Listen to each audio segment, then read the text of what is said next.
श्रीराम जय राम जय जय राम. आपल्याला देवाची नड वाटते का? एक मनुष्य प्रवासाला निघाला. त्याने सर्व सामान घेतले. तो पान तंबाखू खाणारा होता. त्याने तेही सर्व साहित्य बरोबर घेतले होते. गाडी सुरू झाल्यावर थोड्या वेळाने त्याने पानाचे साहित्य काढले. तेव्हा त्याच्या ध्यानात आले की आपण चुन्याची डबी विसरलो आहोत. त्याने पुन्हा पुन्हा सामान हुडकले. त्याला मोठी चुटपुट लागली. कुठे काही पडल्याचा आवाज झाला की त्याला वाटे चुन्याची डबीच पडली. कुणी त्याच्याशी बोलले की त्याला वाटे आपल्याला हा चुना हवा का म्हणून विचारेल. ज्या गोष्टीवर आपले प्रेम असते त्या गोष्टीची आपल्याला नड लागते. ती नसेल तर हळहळ वाटते. तशी आपल्याला देवाची नड कधी लागली आहे का? आपण आपल्या घरातल्या सर्व वस्तू आपल्या म्हणतो. बायको, मुले आणि घरातल्या इतर वस्तूंची आपल्याला इत्यंभूत माहिती असते. परंतु देवघरातला देव ज्याची आपण रोज पूजा करतो तो कधी आपलासा वाटला आहे का? आपली जर ही स्थिती आहे तर आपल्याला देवाचे प्रेम कसे लागेल? देवाचे प्रेम लागायला हवे असेल तर जगताची आस सोडली पाहिजे.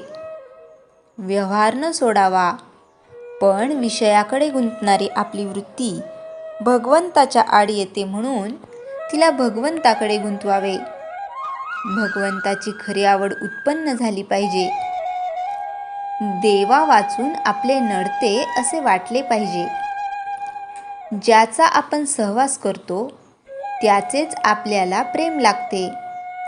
ज्याचे प्रेम लागते त्याचीच आपल्याला नड भासते. आपण पाहतोच सहवासात किती प्रेम आहे. प्रवासात आपल्याला कुणी चांगला माणूस भेटला, त्याच्याशी आपण बोललो बसलो की त्याचे प्रेम आपल्याला लागते. ते त्याच्या स्टेशनवर उतरून जाताना आपण त्याला म्हणतो, तुमच्याबरोबर वेळ किती आनंदात गेला. तुम्ही आणखी बरोबर असता तर बरे झाले असते.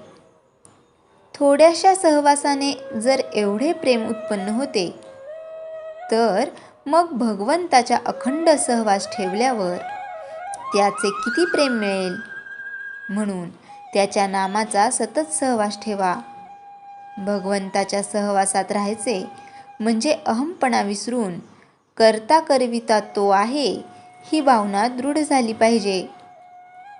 होणारे कर्म त्याच्या कृपेने होते आहे ही भावना निर्माण झाली पाहिजे. तुमची कळकळीची हाक ऐकून तो तुमच्यापाशी आनंदाने धावत येईल. नामाने काय होणार आहे असे मनात देखील आणू नका. नामात किती शक्ती आहे याचा अनुभव नाव घेऊनच पहा.